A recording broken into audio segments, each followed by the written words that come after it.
All right, let's talk about one of the biggest keys to winning debates, knowing the difference between a big argument and a small one. To get us started, I want you to imagine you're the judge for a minute. So, check this out. You've got two arguments on the table. One is all about something that affects how students actually learn, day in and day out. The other one, it's about what color shirts they can wear. I mean, it's kind of a no-brainer which one has more weight, right? And this simple idea points to a huge truth that every great debater understands. And it's this. Not all arguments are created equal. This is a game changer. Seriously, a judge isn't just sitting there with a tally counter clicking every time you make a point. Nope, they're doing something way more important. They're weighing them. It's like they have a scale. And one single really powerful argument can totally outweigh 3 or 4 smaller, weaker ones. So the goal here isn't to talk more, it's to say what matters most. Okay, so what actually makes an argument big?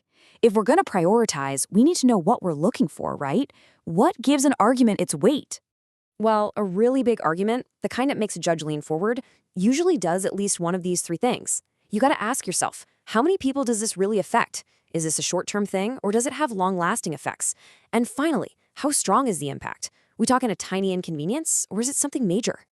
And here's a perfect example of that difference in scale. Arguing that homework helps with long-term learning, well, that affects every single student for their entire school career. That's huge. The other argument, that homework uses up paper, I mean, it's true, but when you put it on the scale next to long-term learning, it barely makes a dent.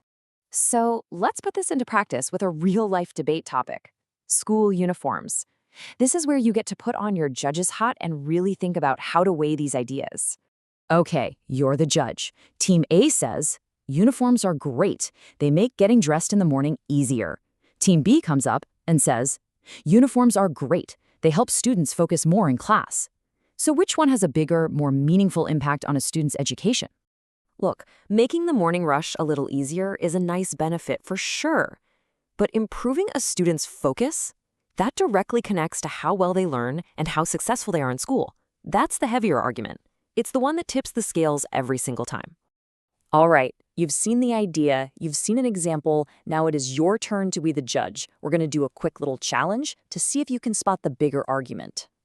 Here's the deal. The school is thinking about changing the school lunches. We've got 2 different arguments for why they should do it. Your job is to figure out which one is the heavy hitter.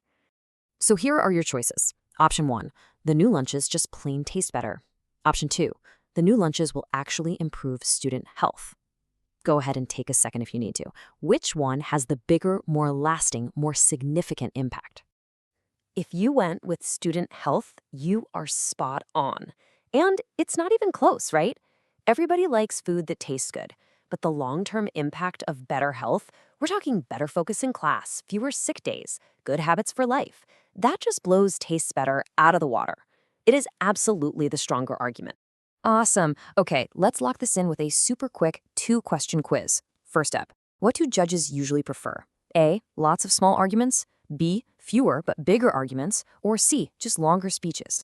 And question number 2, a big argument affects A, fewer people, B, more people or has bigger outcomes, or C, it only affects opinions.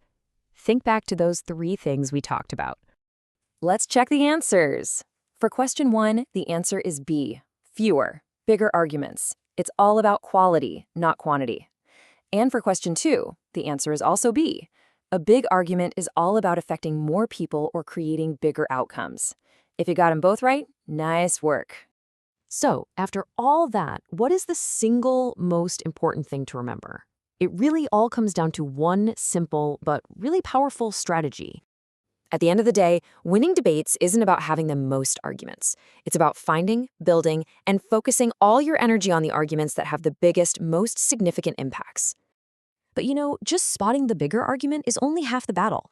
The next crucial step is, how do you explain to the judge why your argument matters more than your opponent's? That's exactly what we're going to get into in our next explainer. See you then.